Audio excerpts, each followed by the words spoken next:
स्वागत है आपका आवाज इंडिया न्यूज में। मैं हूं आपके साथ समीक्षा यादव। चलिए आइए नजर डालते हैं आज की ताजा खबरों पर। प्रधानमंत्री नरेंद्र मोदी ने छत्तीसगढ़ में 33,700 करोड़ रुपए से अधिक की विभिन्न विकास परियोजनाओं का उद्घाटन और शिलान्यास किया। इसमें एनटीपीसी की सिपत सुपर थर्मल पावर परियोजना भी शामिल है। मोदी ने मेमू ट्रेन सेवा को हरी झंडी दिखाई है और पीएमवाईजी के तहत लाभार्थियों को घरों की चाबियां भी दी। केंद्रीय मंत्री नितिन गडकरी ने जातीय जनगणना का विरोध करते हुए कहा, मानवता के आधार पर समाज के आखिरी पायदान पर जो शख्स खड़ा है उसका विकास किया जाना चाहिए ताकि वह विकास की मुख्य धाराओं में आ सके। उन्होंने बताया है कि वह जातिगत जनगणना के समर्थक नहीं है। मणिपुर में हालिया हिंसा के मद्देनजर 13 पुलिस थानों को छोड़कर पूरे राज्य में सशस्त्र बल विशेष अधिकार अधिनियम AFSPA को फिर से लागू कर दिया गया है। गृह मंत्रालय ने इसकी घोषणा की है। इसके साथ ही अरुणाचल प्रदेश के कुछ जिलों में भी AFSPA को 6 महीने के लिए बढ़ाया गया है।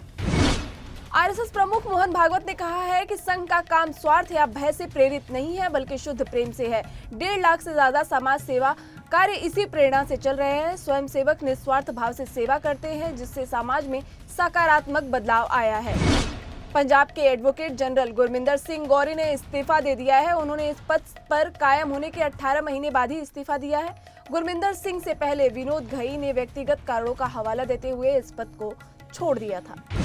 सलमान खान की ये फिल्म है बेहद खास। अब तक उनकी किसी फिल्म ने हिंदी में 500 करोड़ से ज्यादा का कलेक्शन नहीं किया है, जबकि उनके साथी कलाकार आमिर, शाहरुख खान और सनी देओल ये कारनामा दोहरा चुके हैं।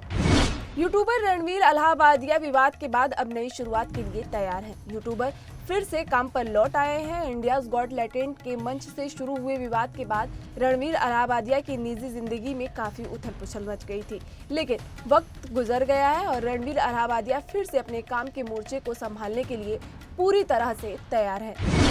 सेना प्रमुख अब्देल फतह अल बुरहान ने अभी तक पूर्ण विजय का दावा करने से इनकार किया है। उन्होंने ईद उल फितर के अवसर पर कहा है कि तब तक खुशी पूरी नहीं होगी जब तक सूडान की आखिरी कोने से अंतिम विद्रोही का सफाया नहीं हो जाता।